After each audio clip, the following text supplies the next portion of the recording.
Well, welcome back to another episode of the Outpost podcast, where we are trying to be a beacon of light to our community. We want to signal everyone to come to the Outpost, find refuge, be formed, and then be sent out into the world to hopefully create that same moment for someone else. I'm your host, Deontay, and today we have a very special guest. You probably have seen her around. Maybe. She has probably the full array of the rainbow in her closet that she's worn on her body at some point. So you can't miss her. She's the only person, I will say, you are the only person on staff that I didn't have to ask, where do you work? Immediately, like what my job is. Yeah, what do you do? Like, what's your role around here? Like, as soon as I saw you, I was like, oh, pink pants, like colorful necklace. She's got to be working with the kids. She must be working with the kids. But she's no stranger to the Northminster community. She's watched your kids at some point. Ladies and gentlemen, I present to some and introduce to others, Sara Potts. Hello. Virtual claps all over the building. Yay. I feel like I've disappointed you. I'm wearing neutrals today. This is new for you, I feel like normally it's I got new shoes. So you got to do the thing. Shoes. You know that Gen Zers call us the sandwich generation when it comes to fashion? No. Yeah, they're like, they have to have like their shirts matching their shoes at all times. At all times. And it's earrings, like, and accessories? It's like, yes, why would you not do that? Right. Thank you. Yeah. But no, I love it. Thank you for being here. Of course. Thanks for having me. Absolutely. So the way we like to start this thing off typically is just thinking about it from the analogy of like, okay, when you find an outpost, the first thing that you are expecting to find is refuge. Yeah. Right? You're expecting to be replenished. You're expecting there's some food, there's some water, there's like a bed that you can sleep. And so our first question that we normally ask our guests on the podcast is, where are you finding joy? Where are you finding refuge in your life right now? Oh, gosh. There's a lot of joy, but not much refuge. Like a lot of. Okay, say more about that. So I'm just busy, right? Okay. Like I'm a wife. I'm a mom of 3 kids. Mm-hmm. I have 2 jobs. I'm a choir director and a director of children's ministry, and all of those things come with a lot of joy. Mm-hmm. So I think I find joy in all of that. Okay. For me, I probably find joy and refuge in podcasts right now. Podcasts and music. I'm just always listening to music, while I'm doing other things, because there's not time to not do other things. That's fair. So if I'm doing laundry or cleaning or catching up on stuff, just having some music in my ear at all times. Mm-hmm. What's like the go-to album right now? Show tunes. Yes. Did you need to ask me that? I don't know why I asked you that. I don't know. That makes total sense. I just pick a different show tune playlist. Okay. Whatever I'm feeling. Okay. So it doesn't matter what like generation, you're just kind of like, it can be golden age, it can be more modern. Like... I try to pick stuff that gives me a variety. Okay. And sometimes I skip through and I'm like, I'm not in the mood for that. But yeah. Cool. Yeah, for our listeners who don't know, which you probably should know, Sara, our bond, I think, is over like the musical theater world. Like that's just our world. It's our jam. Yeah. So like I always like talking about stuff like that with you because it just, I don't know, it sends me back to a place. I love it. Because I haven't been in that world for a long time, but then I reconnect with someone who has, and I'm like, Theater Kids. Theater Kids Unite. Like we've got Let's go. Theater Kids in the room right now. Riley's behind the camera. We got Abigail now. We got some good people around. Indeed. Yeah, so cool. That's awesome. I think that's probably something that we have in common is that I'm finding a lot of refuge in podcasts as well. Yeah. Just sitting and listening to people talk and about things that I'm really interested in. Yes. Because, that's like the whole shtick, right? It's like Absolutely. you got to find the ones that actually are talking about stuff that you care about. Yeah, but you can learn so much from them too. It's great. Yeah. Yeah. No, it's great. So give the people a little bit of context for who you are. For someone who doesn't know, your background. Let's start at the day of birth. Start at the day of birth. In 1982. Oh, no, you were not born in I don't care. You were not born in 80s. I was born. Stop. Yes, I was born in the 80s. Listen, it's the vegan thing, I think. I don't know. Like, your skin looks amazing. I'm sorry. I appreciate you. Yeah, my 8-year-old named me Silver Sparkles because of my gray hair. It's fine. It's staying. I'm good. For the longest time, I thought it was a choice. And one day I heard Mike be like, all right, Sarah's kind of old. I was like, No, she's not. Yeah, 44. 44. Yeah. Listen, that's not old, everybody. It's not. It's not. It feels old some days. Yeah. I popped my calf on Sunday in Sunday school. It just popped. Really? I had to go to urgent care. No. What were you doing? Still playing tag. Like any 44-year-old woman should do in Sunday school. Yeah. No, it's fair. Yeah. So I love it. Feeling my age sometimes. But it keeps you young though. Like being around all of that, I'm sure totally. like you're not letting the old woman in. Like it is both. Here's how I like to put it. It is both life-giving and life-sucking all at the same time. Just depends on the day. Yeah, that's right? fair. That's fair. Yeah. Cool. Oh, do you want me? Yeah. Me. Sorry. All about you. With old. You're good. No, You said 82 and we got on the rabbit trail. That's what happened. We went there. Yeah. Went to college for music. Okay. I had auditioned for musical theater programs. Got into theater, got into musical theater, but loved Otterbein, where I went. Used to be college. Okay. I'm the OG. Nice. Now it's university, so went for music and went straight into grad school for choral conducting. Okay. So came out and got a job teaching music. I was in a K-8 building my first year and then moved to high school over at CHCA, where we've had a couple employees. Shout out have Eagles, some connections. Right? Eagles, yeah. CHCA Eagles. I taught there for 13 years and I loved it. And I, love my students and felt like I was using all my gifts. And then COVID happened. And, that fever dream. turned everything upside down. So I am so thankful that I could stay home with my kids. My husband is also a teacher, but his public school salary was a little more than my private school salary. So I took one for the team by staying home, and he took one for the team by working through COVID and teaching choir. So stayed home with the kids for a few years, and then, God makes things happen, and I ended up here. So, So you can't do that. You can't be like, God makes things happen. You got to give us He kind of does. Well, he does. Yeah. But you got to give us this, like, how did he make it happen? Okay. So how did you get here? So I'm staying home. I don't know what I'm going to do because I thought I was going to be teaching there the rest of my life, right? Well, first of all, our older two kids came to preschool here. Okay. So we knew about Northminster. We loved it. And I was sitting at home. Our youngest was 3 during COVID, 3 or 4. Okay. And we were, what are we going to do for preschool next year? I have no idea. My plan was to take him to CHCA because that was just the easiest.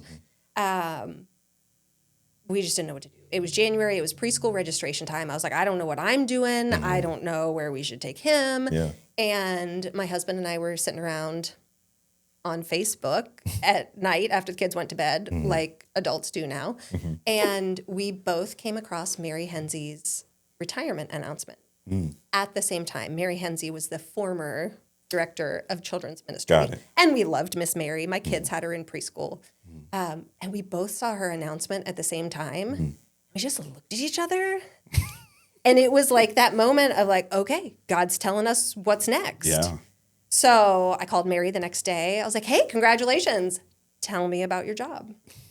Oh, Sarah, that would be so great. So applied, and it was the right fit for the right time, and sent Jonah to preschool here, and it was great because I could be here too. Yeah. So it was definitely God. So this was right after COVID. Right after COVID. So I started here in 2021. Okay.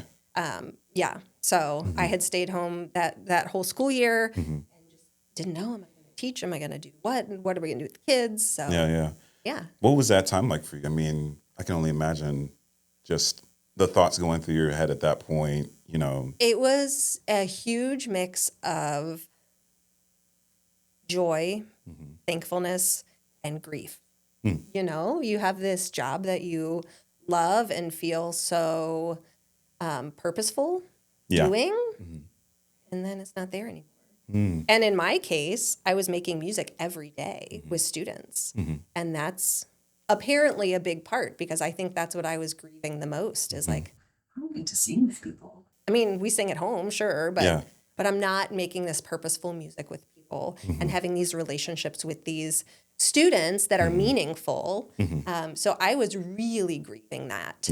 But at the same time was so thankful to be home with my kids and see how they learn. We were able to keep them home. Yeah. Like our district, God bless those teachers.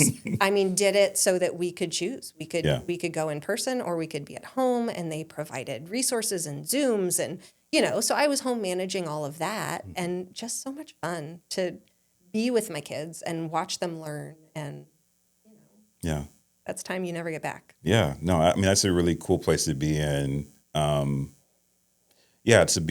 To be holding tension with both things, both realities of like, this is great, but also I went on a walk in our neighborhood one time, and I don't know who it was, but someone was playing Mozart's Requiem. Like, I could hear them playing Mozart's Requiem from their house, and I just started crying. Oh, no. I was like, I miss choir so much. I mean, of all the ridiculous things. Yeah. Yeah, it was. It was that weird dichotomy of, wow, this is cool, and oh, I really miss that. Yeah, I did not expect us to go here, but talk to me more about that, because I think I have, I want to dig a little deeper there, because I feel like I've been in that same place of like, and honestly, crazy enough around the same time. Yeah.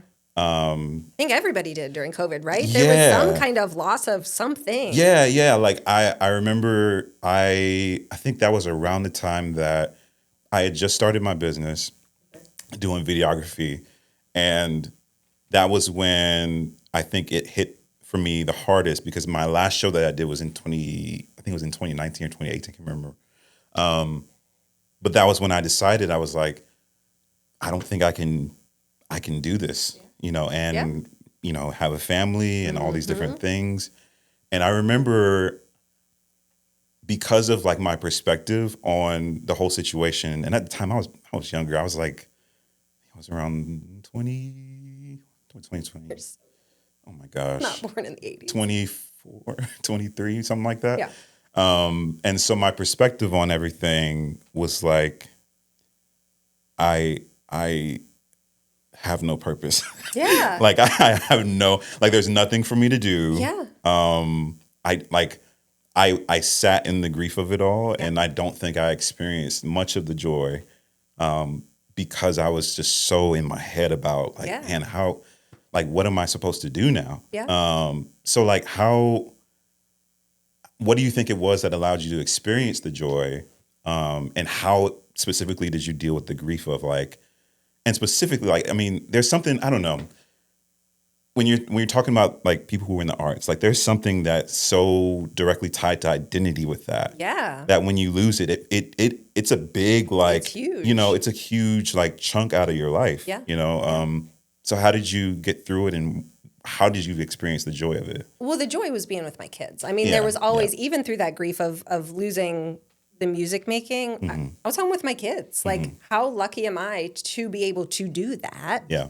To be able to have just one working parent for the unforeseeable future, and make it happen. And there was always joy in that. There was always deep thankfulness in the ability to be able to do that. Yeah. And to have my kids home with me. That was a great time to really get to know them, not just as my kids, but I'm just going to watch how you learn for a minute.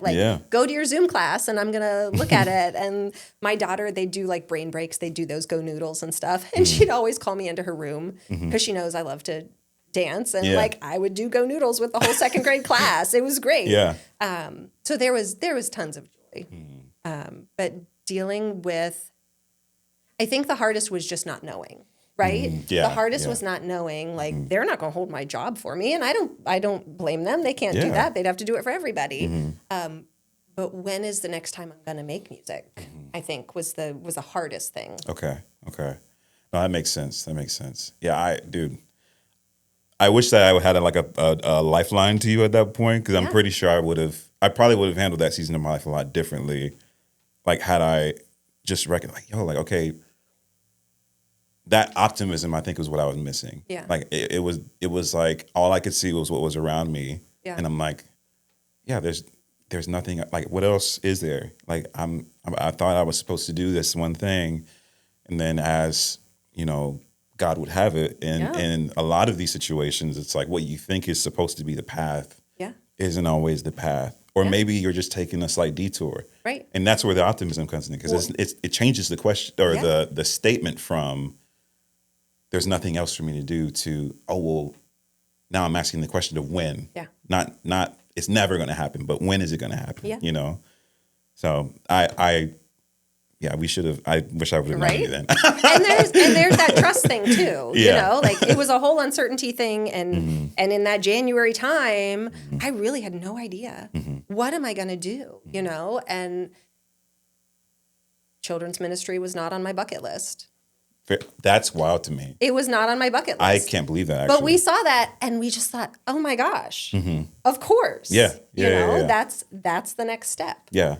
So, I mean, what made that apparent to you, though? Because, I mean, if that wasn't on your bucket list, which I just can't, like, you just have to know Sara to know, like, she is, like, joy personified. Like, it makes, like, all of the things make sense. Yeah. Like, when you say, yeah, I work with kids, I'm like, duh.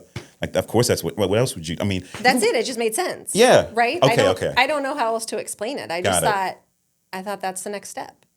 Okay. You know, that's what's next. I had done, I mean, I don't know, I didn't go into this part of it, but grew up in the church and did youth group and, you know, and I helped at VBS and I was always a teen volunteer. And one year I went back and ran the preschool music and I had come here when our older kids were in preschool. And if I had a day off, I would come volunteer and teach a music class to their class, you know? And so, and it was always part of my life and part of what I want my kids to be doing. And so it was just kind of this natural progression into, well, yeah, that's a great way to use my gifts. Fair. No, and you do an amazing job. Thank you. You do an amazing job. One of the things I want to get into as well, I know we've talked a little bit about like what we want as far as like Northminster as a whole, like dreaming of what it could be. Yeah. And in doing that, we've been doing a lot of like reflecting on like what it has been. And so one of the things that I found interesting that I didn't know about, you know, the story of Northminster was that there weren't a whole lot of kids here. 7 when I came, and 3 of them were mine. That is wild. She's like, half of it was my kids. And the rest was, you know, so, but I mean, but now it's like, I mean, it's booming. Like, I think it's everyone's favorite part of Sunday now that the stampede into the kids wing. It's like everyone's, oh my God, like, you know what I'm saying? Like, so, I mean, how do you go from you're entering into this position, there's 7 kids, 3 of them are yours, to now it's like a whole stampede during service. Like, how does that happen? I think everything was just in the right place for it to happen, right? It's that coming out of COVID. It's that people seeking connection again. I think the church was in a great spot for it. I think the church knew that that's what we needed. So they put prayers behind it. They put resources behind it. I mean, it was a whole mix of things. It was not just one thing that made this happen. So, you know, I came into this old kids wing with some, what I thought were not very attractive classrooms, great people. You know, we had Diane in the nursery. You can't beat that. And we just needed people to come. And I think that was starting to happen naturally with the church anyway, which is great. And then with some changes in the kids wing, you know, starting with visible stuff. You know, like I want kids to want to come back here. At first glance, I want families to come back and say, oh, this is a place that really values kids. Look at this classroom. So we knocked down a wall, right? I said, nobody uses that little room at the end. Why not make a bigger one? And then I came in one day and I said, hey, sharing the nursery with one of the preschool rooms is not really working out. And by Sunday, I had a nursery. You know, we changed a meeting room into the nursery and then made adjustments as we went. So the willingness of the church to just pivot, right? We Yeah. talk about pivot and Yes, grow. yes. There was a lot of pivoting along the way in terms of space, in terms of, okay, we're getting more kids. I need some help. Yeah. I'm not getting volunteers, so I need to pay some assistance. And we were always willing to do that. Yeah. You know, buying curriculum's never an issue. When I find a new curriculum or new resources that I like, yeah, I get it. Yeah. You know? Yeah. So that's been a total blessing. Yeah, no, I think that when you think about like what kills a church more times than often, it is that area of like we just don't the youth or the kids are like an afterthought. It's just like, you know, and I think and I want you to speak to this a little bit as well. Like the decision to do so many changes cosmetically, because on the surface, I think a lot of people just think like, you know, oh, well, it's just vain. Like, or you just want to keep up with what is right now or what's current right now.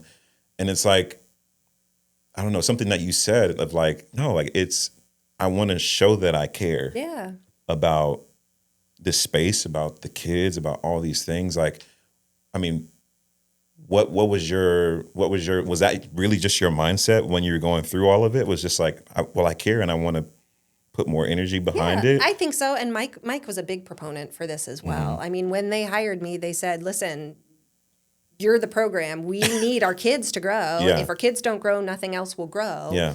And they backed me up every single time. That's awesome. Mike had great ideas. Other people had great ideas. You know, as soon as I came up with something, they're like, let's make that happen. Yeah. So. Yeah. Well, any leadership that's watching this, please, if you know, if you've got a kids director, if they have ideas that sound crazy to you, I mean, some of them just might work, you know? Yeah. Cool. So I am interested to know, like, just what your day even looks like on a Sunday. Because even throughout the week, because I'm like, man, okay, there's so much prep that goes into, you know, what you do. It's not a babysitting service of like, hey, bring your kids back. We're going to feed them some pizza and some graham crackers and let them watch VeggieTales for an hour until you got to start. Like, it's like, no, like they have their own curriculum. They have their own experience. Like, what is all of that? What does all that take? So yes, as an educator, like the curriculum is so important to me, right? It is not just fluff. Yeah. Now, I will say that I always tell my volunteers, at the end of the day, if everything in the lesson went wrong, as long as the kids know that God loves them, we love them, they are welcome here. That's it. I don't care. That's it. That's the story, right? But so prepping the lesson each week, I found this great new curriculum. We were using a great curriculum, but it was just, I was getting tired of it. So I was looking elsewhere. And so we have this great curriculum that I download the lessons each week, but I tailor them. Yeah. I mean, I go through each lesson and I say, oh, this will work. Oh, this won't work. And I'm making a list of materials we need. I'm communicating with volunteers, sending them the lesson so they have time to read it if they want before they come. I'm prepping all the stuff. So I just live off of carts and I drive a cart to each room and it has everything they need for the lesson. Nice. And, you know, my goal is to make it as easy as possible for the volunteers, first of all. Yeah. And then when we're coming back, it's age appropriate rooms. That was probably the biggest thing too. As we grew, the ability when we had more kids to break off into those age appropriate rooms made all the difference. Because when we started, it was like babies through 6th grade. Oof. You know, what do you do with that? And we had like nursery and maybe kindergarten through 6th, but that's still a big. Yeah. They understand differently. They learn differently. And a 12-year-old sitting through a lesson with a baby is like, all right, bro. Like, you know, and you can have them be helpers, you know, to an extent, but what are they getting out of it? Correct. So yeah, just the opportunity to tailor the curriculum to, and as we get to know our kids, I was like, oh, they'll love that activity, or oh, they will not care about that activity. We're scratching that. So to have it all ready, and then Sunday mornings, we just, you know, stampede back. I make sure everybody gets to the room they get to. Yeah. And we have these amazing staff members and volunteers who know what they're doing. Yeah. I mean, to be able to just hand over the lesson, hand over the materials and say, I trust you with our kids is pretty cool. Yeah. I mean, so what was that process like when you got to the point where you were like, well, I need people? Like, what was that process like? How did you find the people, all those things?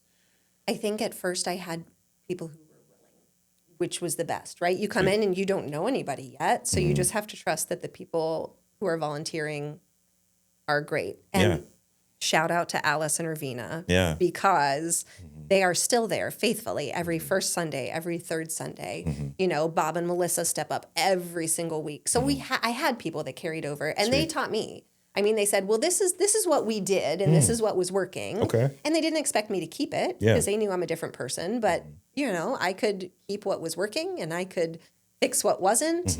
And just to have their trust and their guidance was awesome. Yeah. And the fact that they are so dedicated to our kids is amazing. Yeah, that's it's amazing. What it is. Yeah.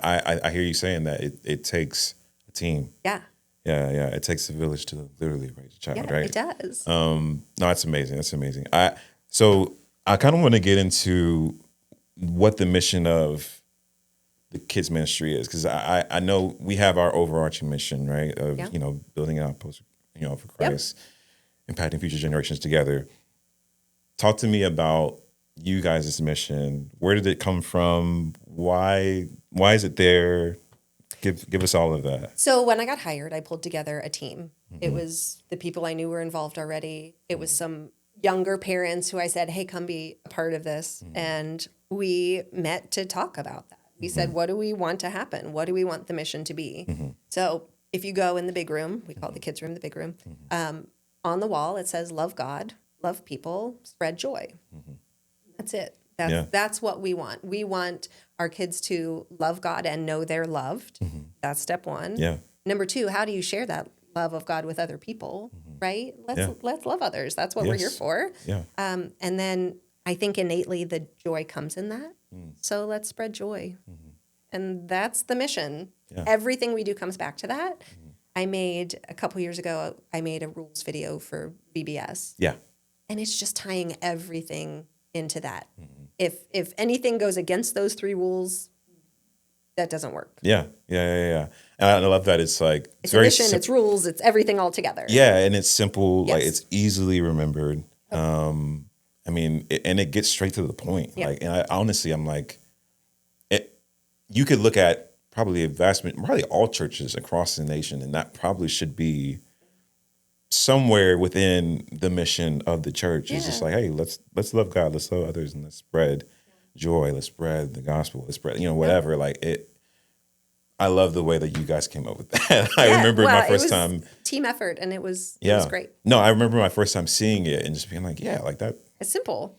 Yes. Yeah. And I love the fact that you like did the whole decal in the room. Like it's just like, okay, it's always there. Yeah. Like, the kids can come in and they can see it like that. Every time. It's huge. Yeah. It's huge. Cool. So hard transition. Let's talk. let's talk a little bit about just some of the things that you probably would want new parents, who are coming for the first time, or maybe have been like looking from afar, who maybe have some like apprehension about certain things. Like, what would you want those people to know about the kids ministry, about what you do? How would you kind of ease some of those? When you walk into a new place and it just feels right, that's what I want. That's what I want families to feel when they come in here. I want them to feel like it's home. I want them to feel comfortable. I want them to trust that we've got their kids, that we are loving them, building relationships with them, getting to know them, really getting to know them. That's, again, as an educator, that's my favorite part of teaching, right? Is getting to know my students and following them. I still follow my students and see what they're up to. And so I teach the upper elementary room most days, but I went down to lower elementary and one of our kids drew a picture. And the volunteer in there was like, yeah, it's kind of like unrelated. She drew a shark and a peanut. And I said, oh, both things that could kill you. She goes, yep. It's like I know she's allergic to peanuts. Now I have to Yeah. know that because when we serve snacks, I want to make sure that she's safe. But Sure. but just getting to know kids on another level too, right? How was your week? What are you liking in school? Yeah, yeah. How can I connect with you right now and make you feel like you want to come back here, and make you feel like you're loved? Yeah. Because you are. Yeah. No, it's huge. So much of what you do, I'm sure, is kind of informed by your own relationship with God. Yeah. So talk to us about like what he's teaching you right now. Like what's been at the forefront of your mind, and how is that being translated to how you show up for the kids here? I am blown away by the maturity of some of our kids and their faith specifically, and inspired by it. I think I'm in a place where I'm just trusting. I think that's a natural thing for me, which I'm thankful for because I Yeah. know not everyone is, and I know we all have times. But even just the kids' curriculum, I'm having a really hard time. That lesson about Job shows up. I'm like, I see that wasn't a mistake. You know, so all of these lessons that show up for the kids are deepening my faith too, Yeah. for sure, and being able to explain them in a more simple way.